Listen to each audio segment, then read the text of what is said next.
એકદમ ક્રિસ્પી અને ક્રન્ચી. આ જે ખાવાની જે મજા છે ખરેખર આનંદ આવશે. એટલે લાસ્ટમાં નાખવાનું કારણ શું? એનું કારણ કાંઈ નહીં, રીત આપણી એ રીતની છે. બધાની રીત અલગ અલગ. પેલા કાંઈક મોનોપોલી હોય ને એનાથી. અચ્છા, બે પેલા લોકો બધા પેલા નાખી દે ટમેટા, આપણે લાસ્ટમાં નાખીએ છેલ્લે. હાલો તે ધનાધન. વાહ એ વાહ ગબ્બરભાઈ વાહ. ભાઈ ભાઈ ભાઈ ભાઈ. ટોસ્ટનો ભૂકો આપણે આની અંદર એડ કર્યો છે.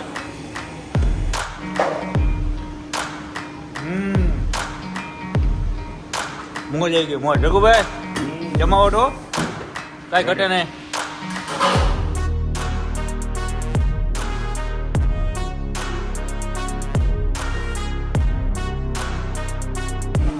કેમ છો? સારું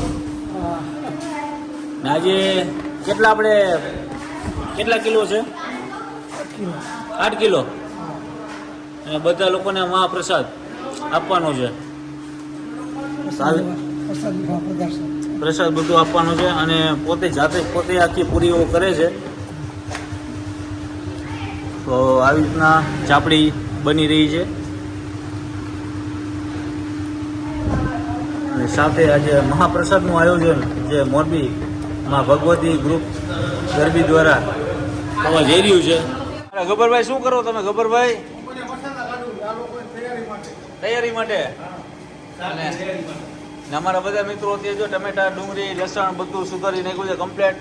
અને તપેલું માંડી દીધું છે અને તેલ મૂકી દીધું છે. અને તેલ આવે ત્યારે વઘાર કરીએ. રઘુભાઈ બરોબર? ઓકે. હિરેનભાઈ તૈયારી ચાલુ થઈ ગઈ. હવે શું નાખો છો તમે? પેલા તેલ, પછી જીરું અને હવે રાઈ.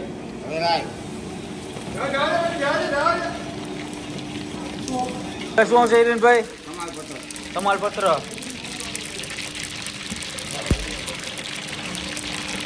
હવે રઘુભાઈ લાલ મરચા.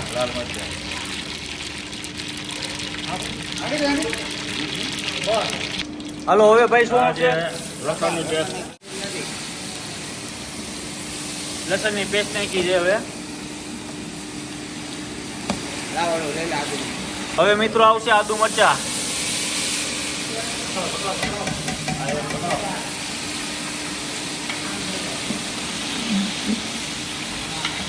રઘુભાઈ હવે ડુંગળી આવશે. ડુંગળી. હવે આપણે નાખશું ડુંગળી.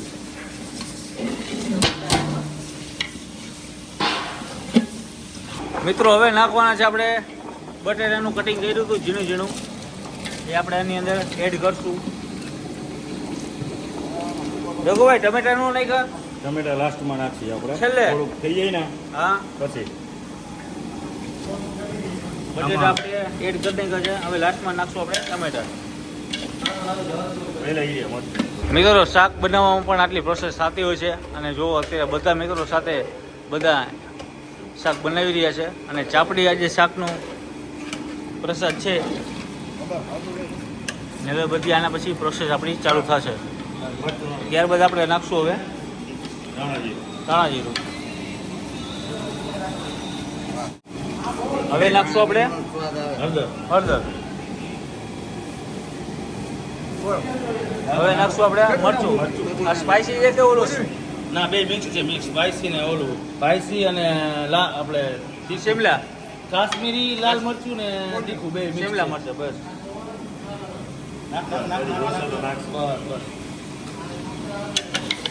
હવે કરી નાખીએ.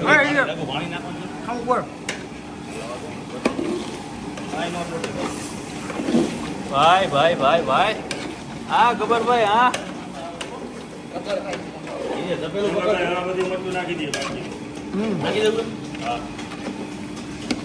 હવે રઘુભાઈ હિંગ આવશે. ઓકે. હવે હિંગ નાખશું. હવે શાક પેલા લોકો બધા હિંગ નાખતા હોય છે, પણ આપણે બટાટા નાખ્યા બાદ આપણે હવે હિંગ ઉપરથી નાખવાની છે. પણ બધા લોકોની રીત અલગ અલગ હોય છે. પણ મિત્રો તમે પણ આવી રીતે શાક બનાવજો ફેમિલી સાથે, બધા એન્જોય કરજો. પાર્ટી કે ફંક્શન હોય અને ત્યારબાદ આપણે નાખશું હવે મીઠું. આટલું એક મૂઠો નાખ્યો, આ બીજો મૂઠો. Ready ready ready. હાલો તે ધનાધન. વાહ એ વાહ ગબ્બરભાઈ વાહ. ભાઈ ભાઈ ભાઈ ભાઈ. હવે આપણે હવે આવશે પાણી. હવે પાણી નાખવાનું છે ભાઈ. ના નાખો તો. કેજો વાહ વાહ વાહ હલાવી નાખો. ભાઈ ભાઈ હવે જે શાકનો રંગ છે ને લોકો આમ ખીલો છે શાકનો રંગ બરાબર ને? એક નંબર હજી તો થઈ ગયા પછી આમ કઈક અલગ જ હશે. આનંદ આનંદ અને આ છે ને અમે વરસાદી રૂપે આપણે શાક બનાવતા હોય ને એટલે એ કઈક અલગ જ બને. એનો ટેસ્ટ જ અલગ છે ને આનું રિવ્યુ ન હોય હા હા ને ખાધા પછી એક નંબર જ હોય. એક નંબર. હું કેવું રઘુભાઈ? બરોબર છે. હિરેનભાઈ થોડુંક પાણી નાખો. તમારે તો બટેટાનું જે છે સેટઅપ એ તમને તો ખ્યાલ જ હશે. નાખી દે. હાલો રઘુભાઈ હવે શું નાખવાનું આવશે છે? ગરમ મસાલો. લાસ્ટમાં ગરમ મસાલો પાણી નાખ્યા બાદ હવે નાખવાનું છે ગરમ મસાલો. એટલે શાકની જે સ્મેલ આવે છે આ હા હા અને ખરેખર એની રંગત તો જો શાકની નીકળી જાય. કેને કરતા? અમારા ગબ્બરભાઈ એને બાકાજી કે બોલાવી લે શાકમાં ક્યાંના ચામચો હલાવ ત્યાં છે. ગબ્બરભાઈ ચોટવા નથી દેતા. શાકને ચોટવા નથી બે હવા નથી દેતા તમે દેવાય જ નહીં ને સ્વાદ ટેસ્ટ બગડી જાય આપણો એટલે કન્ટિન્યુ ચાલુ જ રાખવાનું. ચાલુ રાખવાનું વાહ વાહ અત્યારે જે સ્મેલ આવી રહી છે મિત્રો ખરેખર આ જે શાકની પ્રસાદ છે અને માતાજીનો પ્રસાદ હોય ને એમાં કઈ રિવ્યુ હોય જ નહીં પણ જે શાક બની રહ્યું છે આમ સુગંધ આવી રહી છે અત્યારે દિલથી અને તમે પણ ઘરે જો એવું લાગે તો તમે ટ્રાય કરજો ફેમિલી સાથે 10 જણા હોય કે 15 જણા હોય તમે આવી રીતે શાક બનાવજો. બધાની શાકની બનાવવાની રીત અલગ અલગ હોતી હોય છે તો તમે પણ આવી રીતે શાક બનાવતા રહેજો. ને હવે આપણે શું નાખવાનું છે? લાસ્ટમાં લીમડો માણા પહેલા નાખે આપણે છેલ્લે નાખી એવું હા કેમ કે આપણે જમાલપત્ર પેલા નાખેલા હતા ને હા હા નકર પાછું એનો ટેસ્ટ ને આ બધો ટેસ્ટ અલગ અલગ થઈ જાય. એટલે આ શાક આખું યુનિક જ છે. હા યુનિક. હજી આપણે ટમેટા હજી થોડી નાખ્યા નથી, હા. બધા પેલા ટમેટા નાખી દેતા ડુંગળી હારે આપણે હજી વાર છે ટમેટા નાખવાની. એટલે લાસ્ટમાં નાખવાનું કારણ શું? એનું કારણ કાંઈ નહીં. હા. રીત આપણે એ રીતની છે. બધાની રીત અલગ અલગ. હોય એ રીતે. પેલા કાંઈક મોનોપોલી હોય ને એના જેવી. અચ્છા એ બે પેલા લોકો બધા પેલા નાખી દે ટમેટા નાખી દેજે. આપણે લાસ્ટમાં નાખીએ. છેલ્લે. રઘુ મસાલો હજી અમે નાખી બીજી વસ્તુ એડ થશે એ હમણાં તમને 1-2 મિનિટમાં કહી દઉં. ઓકે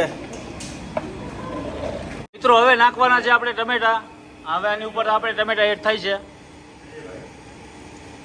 કારણ કે આખી આ શાક બનાવવાની રીત જ આખી યુનિક છે અને અલગ જ છે ને રઘુભાઈની જે રેસીપી છે રઘુભાઈ તમારી રેસીપી આખી યુનિક છે હો, અલગ જ આખી ઉપરથી લીમડો ઉપરથી ટમેટા તો જ મજા આવે ને. હે? મજા આવે. લગા ઘણા બધા મેં વિડીયો શૂટ કર્યા પણ ટમેટા પેલા આવી જાય ડુંગળી પેલા આવી જાય હજી લીંબુ બાકી નાખવાનું. લીંબુ પણ બાકી છે હા તો જ ઈ ખટાશ મીઠાશ હજી આમાં હજી જોવો તમે હજી. મજા આવશે. હવે આમાં આવશે લીંબુનો રસ. હવે આ ઉપરથી નાખવાનું છે મિત્રો આપણે હવે નાખી દીધું છે પહેલા તો ટમેટા નાખ્યા બાદ હવે લીંબુનો રસ નાખ્યો છે અને કન્ટિન્યુ અમારા ગબ્બરભાઈ રઘુભાઈ હલાવો વર્કિંગ હલાવ્યા જ રાખે. હલેવા રાખે છે હા મિત્રો અત્યારે 50% પ્રોસેસ આની થઈ ગઈ છે શાકની. પેલા ટેસ્ટિંગ કરી લે કે રસો કેવો બન્યો છે.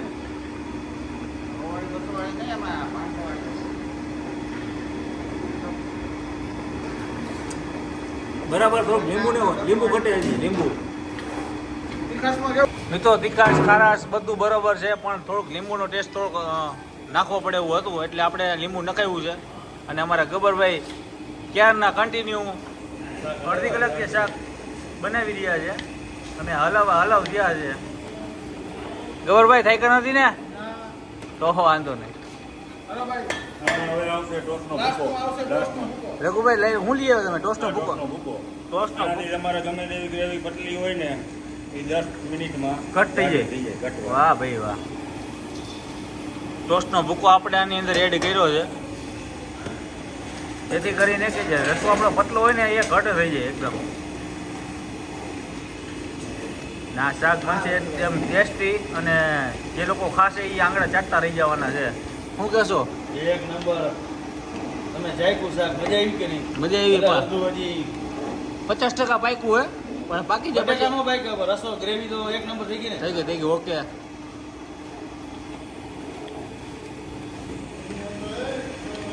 આ બાજુ શાકની પ્રોસેસ ચાલુ છે કન્ટિન્યુ.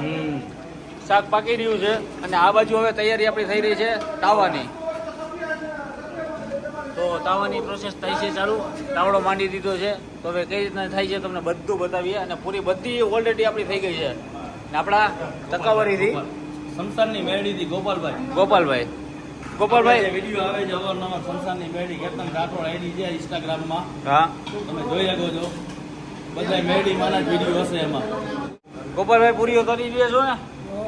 ઓકે ગોપાલભાઈ આપણી પૂરી કરી રહ્યા છે. જુઓ તમે આ બાજુ શાક ચાલુ છે, આ બાજુ ચાપડીની તૈયારી શરૂઆત છે. એટલે તમામ આપણા જે મહેમાનો આવી રહ્યા છે બધાને આજે જમાડવાના છે. આ બાજુ પૂરીઓ તરી રહી છે અને આ બાજુ શાક ચાલુ છે. મિત્રો તમે જોઈ રહ્યા છો કે ચાપડી પણ આપણી થઈ ગઈ છે. જુઓ આપણી આ ચાપડી છે. ચાપડી ઓલરેડી તરાઈ ગઈ છે મસ્ત મજાની. ને અમારા ભાઈ જે ગોપાલભાઈ બનાવી રહ્યા છે એકદમ ક્રિસ્પી અને ક્રન્ચી. આ જે ખાવાની જે મજા છે ખરેખર આનંદ આવશે. અને આ બાજુ આપણું શાક એ પણ બની રહ્યું છે. જો એટલી મસ્ત મજાની સ્મેલ આવે છે. થોડુંક આપણે ટેસ્ટિંગ કરી લઈએ. બાય ગરમા ગરમ છે. ટેસ્ટિંગ તમને રિવ્યુ આપી દે કે ભાઈ શાક કેવો ટેસ્ટિંગમાં છે. કારણ કે માતાજીનો પ્રસાદ છે એટલે આમાં કઈ રિવ્યુ હોય નહીં.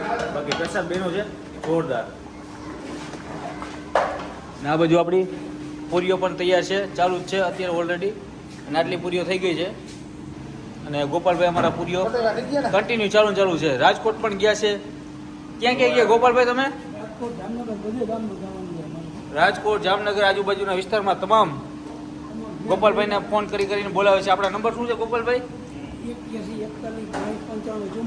8141 65 95 44. ઓકે આ અમારા ગોપાલભાઈનો નંબર છે. જે કોઈ લોકોને પ્રસાદ કરવી હોય તો ગોપાલભાઈને ફોન કરજો. જય માતાજી, જય શ્રી કૃષ્ણ. ટેસ્ટિંગ કરી લઈએ. ભાઈ કાંઈ ન ઘટે. માતાજીના આશીર્વાદ હોય ને એમાં કાંઈ ઘટે જ નહીં ભાઈ.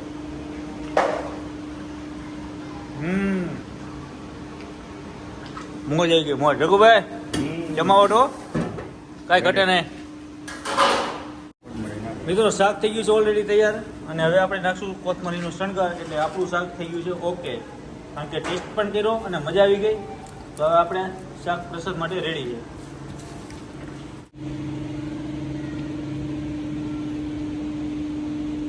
કાંતિભાઈ પ્રસાદી કેવી લાગી? મજા આવી ગઈ. રેવી ને બટેટાનું શાક છે, રોટલા ચોળીને અમારે ગોપાલભાઈ જે સરસ મજાની પૂરી બનાવી મજા આવી.